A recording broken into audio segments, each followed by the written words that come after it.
Assalamualaikum warahmatullahi wabarakatuh. Selamat pagi anak-anak.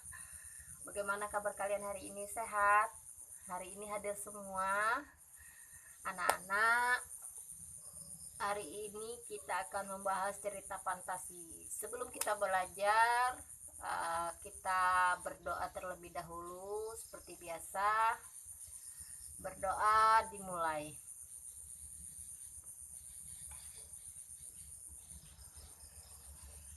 Berdoa selesai. Anak-anak, pada hari ini kegiatan belajar kita tadi sudah Ibu kasih tahu, kita akan membahas cerita fantasi. Ada dua indikator pencapaian yang harus kalian penuhi. Yang pertama adalah kalian harus mampu mengidentifikasi unsur cerita fantasi. Yang kedua, kalian harus mampu menceritakan kembali cerita fantasi yang kalian dengar, kalian baca. Nah, pada kegiatan hari ini Ibu berkeinginan kalian mencari contoh cerita fantasi, baik dari manapun sumbernya, Ibu tidak mau tahu. Kemudian kalian tuangkan di buku tugas kalian unsur intrinsik yang terkandung dari cerita fantasi. Kemudian kalian ceritakan kembali cerita fantasi yang kalian baca atau yang kalian dengar.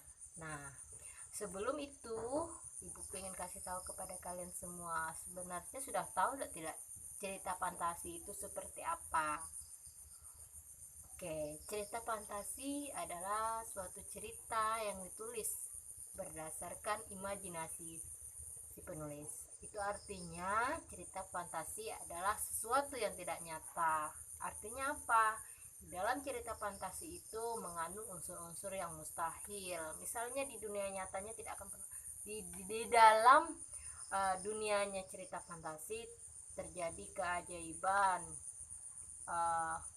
sihir menyihir, padahal di dunia nyata itu tidak akan pernah terjadi. Nah, itu termasuk dari cerita fantasi.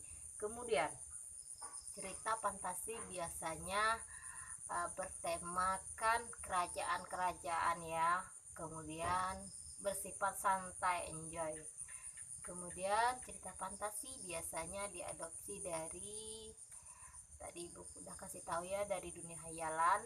Tapi seandainya pun terjadi di dunia nyata, itu biasanya sudah dimodifikasi sama si penulis. Kemudian di dalam sebuah cerita itu ada dua unsur yang membangun cerita tersebut. Nah, ketika beberapa unsur ini tercipta, maka terbangunlah suatu cerita. Apa saja itu?